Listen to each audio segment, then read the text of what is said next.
não é capitalismo. É verdade. O ciclo econômico do capitalismo, né, tem inverno e verão. Você tem que quebrar quando você vai pro excesso. A gente falou do ciclo, falei que tem uma questão demográfica e social.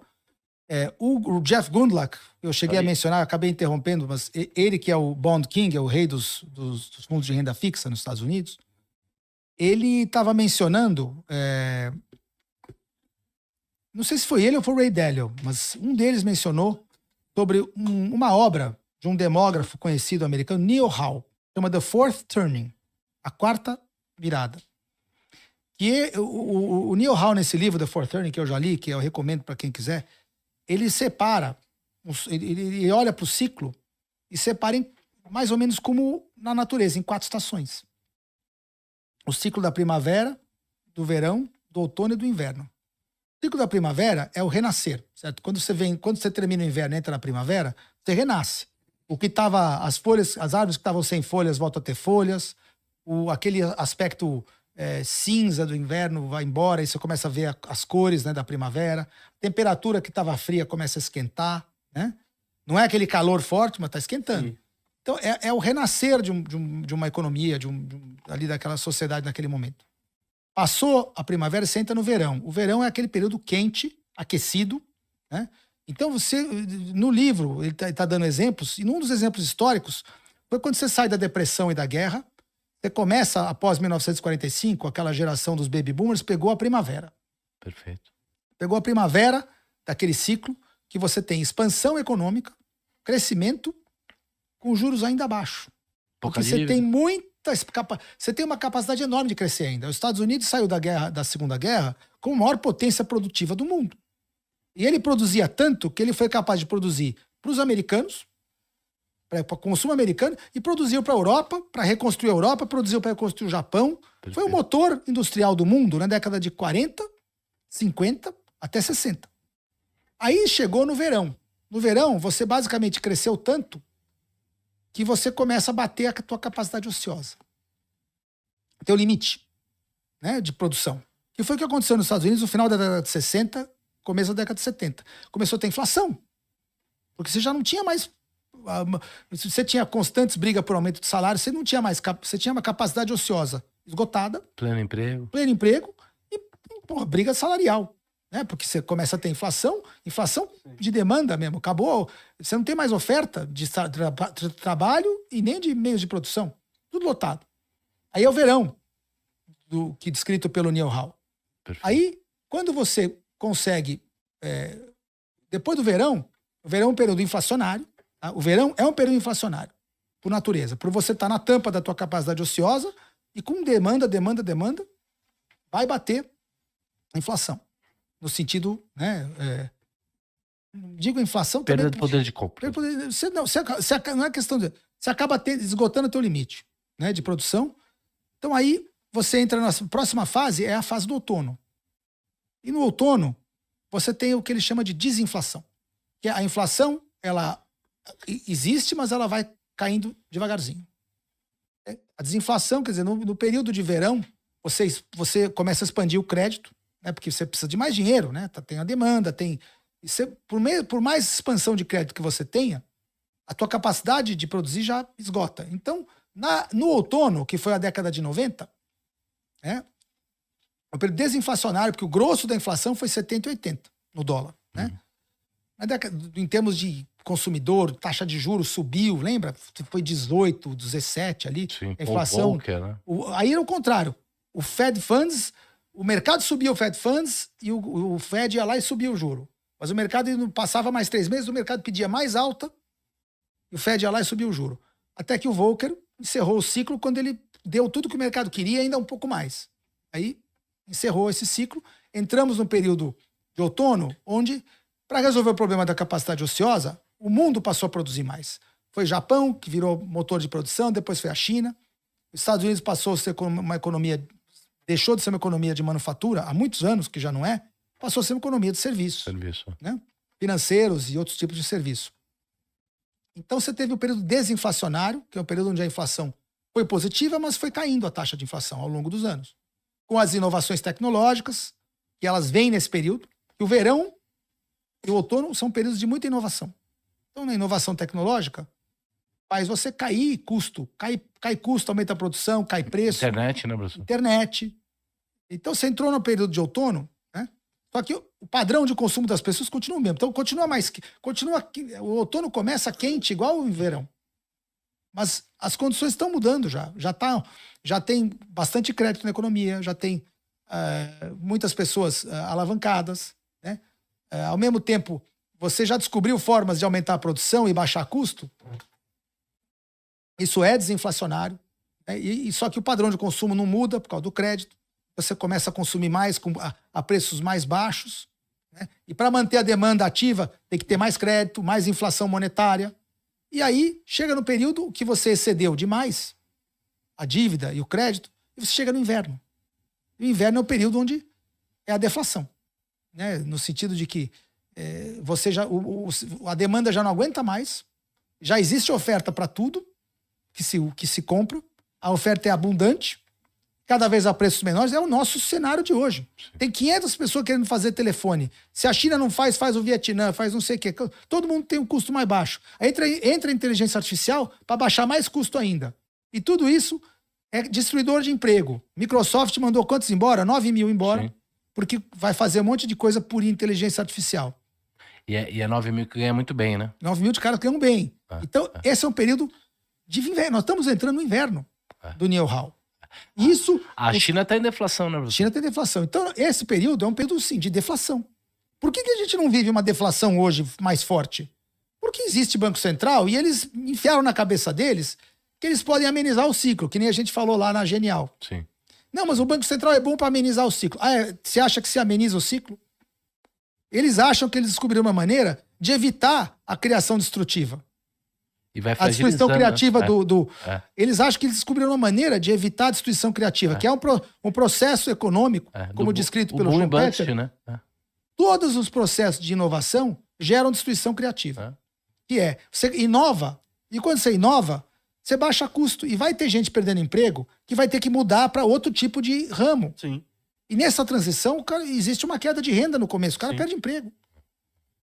Então, é o que está acontecendo hoje. Nós estamos vendo isso acontecer. Demissões hoje. O setor privado surpreendeu nos Estados Unidos. 30 e tantos mil empregos do setor privado a menos nesse último divulgação. E o payroll veio 100 e tantos mil para cima, quer dizer... Só emprego público. Tudo governo governo. De Estado. Só governo. Emprego que não gera, que não é rentável para o país. Sim. E o emprego industrial, de serviços, emprego privado... Está caindo. Está caindo por causa da inteligência artificial, por causa de outras coisas. Então... Esse processo, os banqueiros centrais, com essa liberdade, né, monopolística que eles têm de criar a moeda base, né, e estimular o crédito, né, porque a moeda é criada pelo sistema bancário, mas a moeda base é o início. Né? Você tem a moeda base que vai do Banco Central para os bancos, e dos bancos ela multiplica, vira crédito, que vira dinheiro, basicamente. Então eles distorcem. O mercado sem Banco Central, sem o mercado mesmo decide quando ele quer criar moeda ou não. Se o mercado quer criar moeda, ele abaixa os juros um pouco e aí começa a ter crédito. E à medida que o mercado tem mais demanda por dinheiro, o juro sobe. E se o mercado criou... Se existe muito dinheiro, muito crédito no mercado, e o mercado decide que é hora de criar menos dinheiro e trazer o dinheiro para casa, né, receber os créditos, ele sobe o juro. Quando o juro sobe, a liquidez aparece. Alguém vai lá e liquida alguma posição para aplicar o dinheiro no juro mais alto, ou alguém que está devendo fala, não, eu preciso vender alguma coisa, liquidar para pagar essa dívida, está caro demais. Então o mercado se regula e você nunca teria uma bolha de 200%, 300%, 500% em nada, sem abundância de crédito. Isso é a única condição para você ter uma bolha financeira que é igual em todas, abundância de crédito. E sempre quem decidiu se é para dar mais ou menos crédito, é o sistema livre dos bancos, que era livre no século XIX. Quando você pôs o Fed para dizer que agora o Fed, os bancos centrais, vão amenizar os ciclos econômicos, vamos amenizar esse negócio de inverno, verão, não sei como?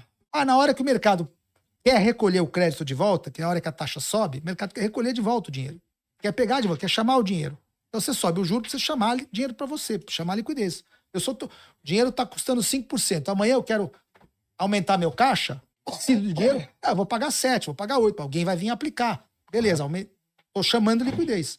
É o contrário. Tô com muito dinheiro sobrando, quero pôr dinheiro na rua. Aí você começa a baixar o juro para o dinheiro sair. Claro. Para você expandir o crédito. E para você contrair. Então, isso sempre foi natural. Quando você pôs no Banco Central lá para dizer agora, não, vamos amenizar o ciclo e não deixa ter... O mercado sabe a hora que ele tem que contrair o crédito. Sim. Porque tá exposto demais. Agora é uma das horas. Aí chega o Federal e diz, não, eu não vou deixar. Pelo contrário, ninguém quer emprestar, eu empresto, ainda baixo o juros. Então ele cria uma distorção para o custo do capital. Então nós estamos num cenário onde o custo do capital está distorcido há décadas. Já devia estar mais alto desde o primeiro crash lá do Nasdaq. Claro. O custo de capital. Mas ele foi sendo influenciado pelas constantes estímulos ao crédito e expansão monetária criadas pelos bancos centrais, que entraram na frente, criaram mais moeda, aí falaram para os bancos, pode criar moeda à vontade, que nós estamos aqui para garantir. E os bancos foram na onda e criaram moeda também. Criaram moeda lá para fazer subprime, sim. Quebraram. Sim. O certo seria deixar quebrar, sim. Entendeu? Porque aí você teria uma limpeza do sistema, que é parte do inverno. O inverno é para isso. O inverno na agricultura é para limpar as sementes ruins. Perfeito. E só sobra quem tem que sobrar. Perfeito. O capitalismo é isso. Não é você ser salvo toda hora. Hoje eu estava vendo uma postagem aqui do Ferri, num debate que ele estava tendo aqui, está dizendo que a Faria Lima não é socialista. Cara, se toda vez que você quer apostar, você aposta, e quando perde, você vai lá pedir socorro pro Fed, pro governo, pro Tesouro, pro não sei o quê, isso não é capitalismo. É verdade. O ciclo econômico do capitalismo, tem inverno e verão. Você tem que quebrar quando você vai pro excesso. Você não quebra, se toda hora vem alguém te ajuda.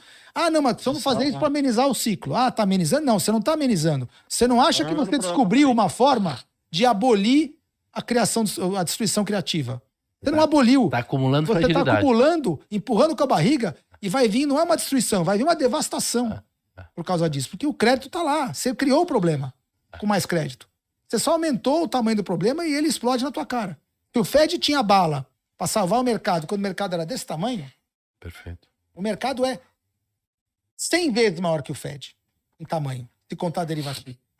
Hoje, para salvar o mercado, ele tem que imprimir 100 vezes mais dinheiro do que tinha que fazer há 40 anos atrás ou 30. E ele vai fazer isso aí? Ele não vai, porque ele não tá lá para isso. Ele é dos bancos. Entendeu? Para salvar os... Ele vai salvar alguns. Isso. Os dele. Na hora que precisar, ele vai dar para alguns o dinheiro, o resto que se dane.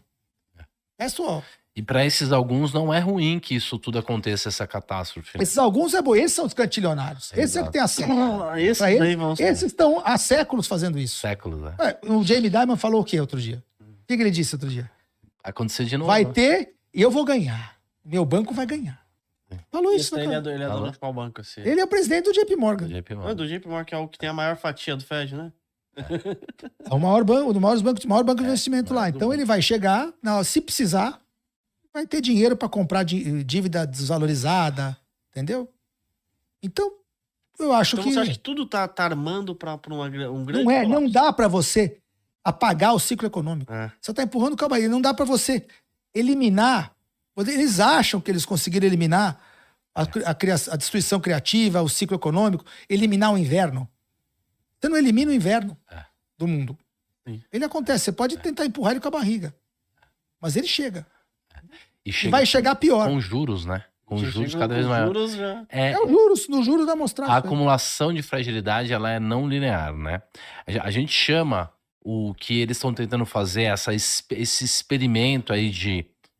alguns séculos, já se tentou isso algumas vezes, de intervencionismo ingênuo.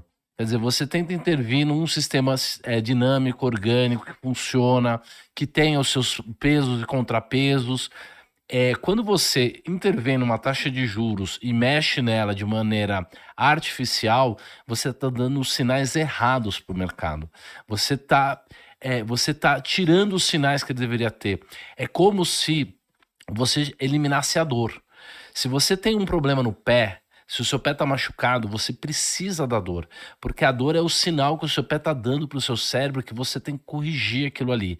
Se você tira a dor, você não vai corrigir o problema que você tem no seu pé. No mercado, isso o medo do prejuízo é um fator que impede o banco de alavancar demais.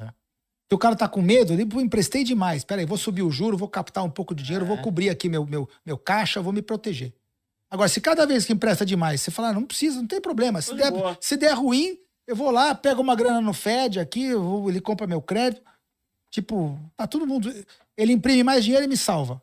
Tá bom, você pode achar isso. Se todo mundo achar isso, todo mundo vai lá no Fed? Vai o quê? Vai 300 trilhões de dinheiro lá encostar na janela do Fed? Não vai. Só que a impressão que as pessoas têm é que não existe mais recessão no mundo. Ah, não, qualquer coisa. E você fala até hoje, não, porque eu vejo aqui nos debates das pessoas ignorantes falando, não, se ele vai imprimir, vai resolver. Ah, é? Imprimir como? Não é papel que ele imprime, meu amigo. Ele, para o sistema monetário hoje, é fiduciário. Para a impressão de dinheiro funcionar, você precisa de credor e tomador. Precisa alguém... Se você quer imprimir moeda para sustentar o valor dos créditos, você tem que imprimir ela tendo um credor e um tomador. Se amanhã a taxa de juro para você fazer novos créditos é 20, você não consegue imprimir dinheiro. Você vai imprimir um dinheiro que já 20% ninguém paga. Já quebrou. Exato. Já é a deflação, se a taxa estiver nisso. Receba Bitcoin grátis na Contifuri. Ganhe até 250 em Bitcoin só por abrir sua conta na Contifuri, a corretora 100% livre de taxas, com mais de 2 mil ativos para você negociar em tempo real.